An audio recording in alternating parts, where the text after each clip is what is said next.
ये है auto flasher light circuit. तो ये सर्किट का इम्पोर्टेंस बहुत ज़्यादा है। मान लीजिए डबल लाइन का सेक्शन है और यदि गाड़ी डिरेल्ड हो जाता है, एडजेसेंट लाइन को ब्लॉक कर देता है और लोको पायलट फ्लैशर लाइट जलाना भूल जाते हैं तो बहुत बड़ा एक्सीडेंट हो जाएगा।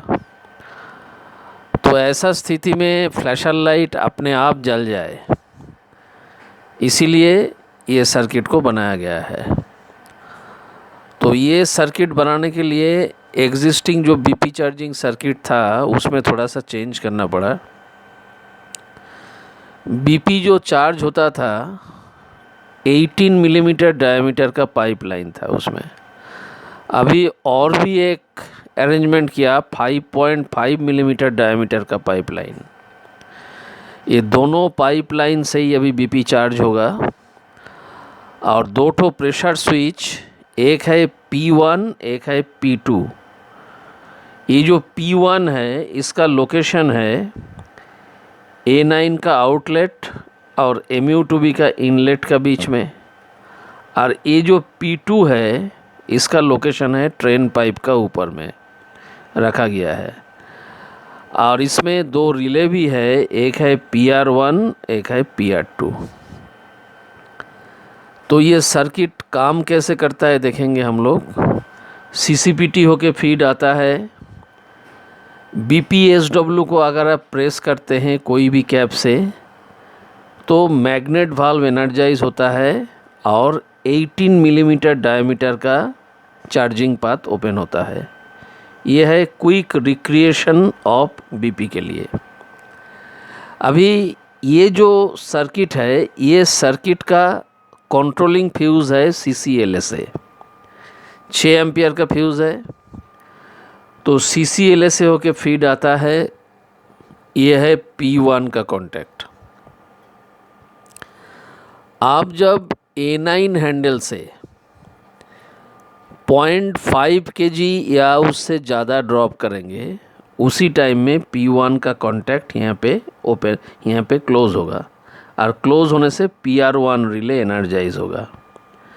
और PR1 रिले एनर्जाइज होने से आप देख सकते हैं इधर में जो है एक नॉर्मली क्लोज इंटरलॉक है PR1 का। PR1 का टाइम लैग है 60 सेकेंड। तो PR1 का एक नॉर्मली क्लोज इंटरलॉक यहाँ पे है, ये नॉर्मली क्लोज इंटरलॉक ओपन हो जाएगा। तो ये नॉर्मली क्लोज इंटरलॉक क्यों दिया है देखिए, जब आप A9 हैंडल के जरिए बीपी ड्रॉप करते हैं तब फ्लैशर लाइट जल ना जाए, बज ना जाए, इसीलिए इसको प्रोवाइड किया गया है।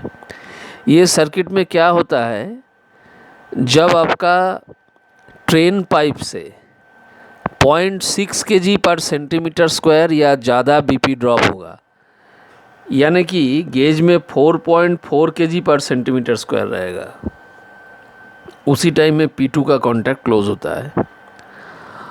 और P2 का कॉन्टैक्ट क्लोज होने से फीड इधर से आएगा, आके ये QFL जो है, QFL का नॉर्मली क्लोज इंटरलॉक है। फ्लैशर लाइट का रिले है, इसका नॉर्मली क्लोज इंटरलॉक है। यहाँ से बजर बजेगा और MPJ यदि फॉरवर्ड में है तो ड्राइविंग कैब का, और रिवर्स में है तो नॉन ड्राइविंग कैब का फ्लैशर लाइट जल जाएगा। और इधर से आप देख सकते हैं फीड ये रास्ता से भी आ रहा है, PR2 एनर्जाइज हो जाएगा। और PR2 का normally open interlock Q51 branch का ऊपर में है, तो Q51 एनर्जाइज हो जाएगा और फीड इधर से भी आएगा, इधर से आके LED को जला देगा। तो हम लोग देखा कि कोई भी कारण में यदि P2 एनर्जाइज हो जाता है, P2 यदि एक्ट कर जाता है, मतलब ट्रेन पाइप से लीकेज हो जाता है और P2 एक्ट कर जाता है, उस टाइम में फ्लैशर लाइट जलेगा, बजर बजेगा, PR2 एनर्जाइज होके ऑटो रिग्रेशन होगा और LED भी जल जाएगा। लेकिन आप जब A9 हैंडल से ड्रॉप करेंगे, मान लीजिए आप 1 kg पर सेंटीमीटर स्क्वायर बीपी ड्रॉप किए, तो 1 kg/cm² ड्रॉप करने से ये कॉन्टैक्ट क्लोज होगा, PR1 एनर्जाइज होगा। जहाँ PR1 एनर्जाइज होगा ये कॉन्टैक्ट ओपन हो जाएगा। तो इधर में फ्लैशर लाइट जलेगा नहीं, लेकिन आप जब रिलीज़ करते हैं उसी टाइम में यहाँ पे जल्द से जल्द 4.8 kg आ जाएगा, और 4.8 kg/cm² आ जाने से ये P1 का कॉन्टैक्ट फिर से ओपन हो जाएगा, और ओपन होने से PR1 डी एनर्जाइज हो जाएगा। लेकिन PR1 डी एनर्जाइज इसका जो टाइम लैग है वो टाइम लैग है 60 सेकेंड। ये 60 सेकेंड टाइम लेता है डी एनर्जाइज होने में, मतलब ये 60 सेकेंड्स तक ये कॉन्टैक्ट क्लोज नहीं होगा। और 60 सेकेंड्स का अंदर में इधर में भी 4.7 kg आ जाएगा ट्रेन पाइप में, तो ये कॉन्टैक्ट भी ओपन हो जाएगा। लेकिन यदि ऐसा होता है कि 60 सेकेंड्स का अंदर भी यहाँ पे 4.7 kg नहीं आया, तो ये कॉन्टैक्ट भी क्लोज होके रह जाएगा और उस टाइम में फ्लैशर लाइट जल जाएगा। अभी आप देख सकते हैं कि मान लीजिए आपका गाड़ी पार्ट हो गया, एडजेसेंट लाइन को फाउल कर दिया, आपको फ्लैशर लाइट जला के रखना है और सेम टाइम आपको MR भी मेंटेन करके रखना है। तो MR जब मेंटेन करके रखना है तब आप क्या करेंगे, A9 हैंडल को इमरजेंसी में रखेंगे। A9 हैंडल को इमरजेंसी में डालने से P1 का कॉन्टैक्ट क्लोज हो जाएगा, मतलब PR1 एनर्जाइज हो जाएगा। PR1 जब एनर्जाइज हो जाएगा तो यहाँ से नॉर्मली क्लोज इंटरलॉक इसका ओपन हो जाएगा। ये कॉन्टैक्ट ओपन होने से इधर से और फीड आएगा नहीं, बाजार नहीं बजेगा, फ्लैशर लाइट नहीं जलेगा। लेकिन ये जो इंटरलॉक है, ये इंटरलॉक के कारण फ्लैशर लाइट जलेगा, क्योंकि इनिशियली जो फीड आया था ये रास्ता से भी आया था, ये रास्ता से आके फ्लैशर लाइट जला था, और ये रास्ता से भी फीड आया था आके PR2 को एनर्जाइज किया था। PR2 जब एनर्जाइज हुआ था तो उसका self interlock, normally open interlock, ये क्लोज हुआ था। तो अभी इधर से भी फीड आ रहा था, ये रास्ता से भी फीड आ रहा था।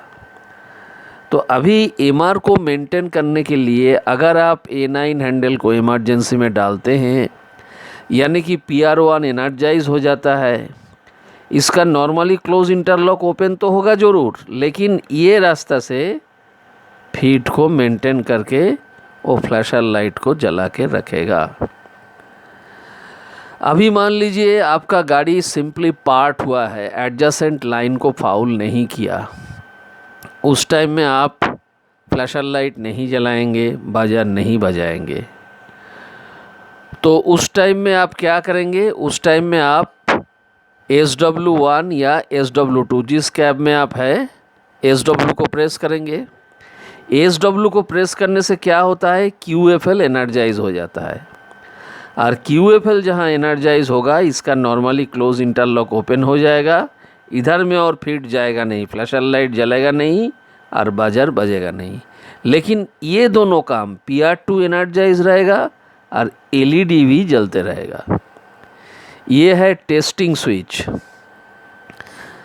जब आप चार्ज लेते हैं ये सर्किट ठीक से काम करता है कि नहीं आप टेस्ट कर सकते हैं।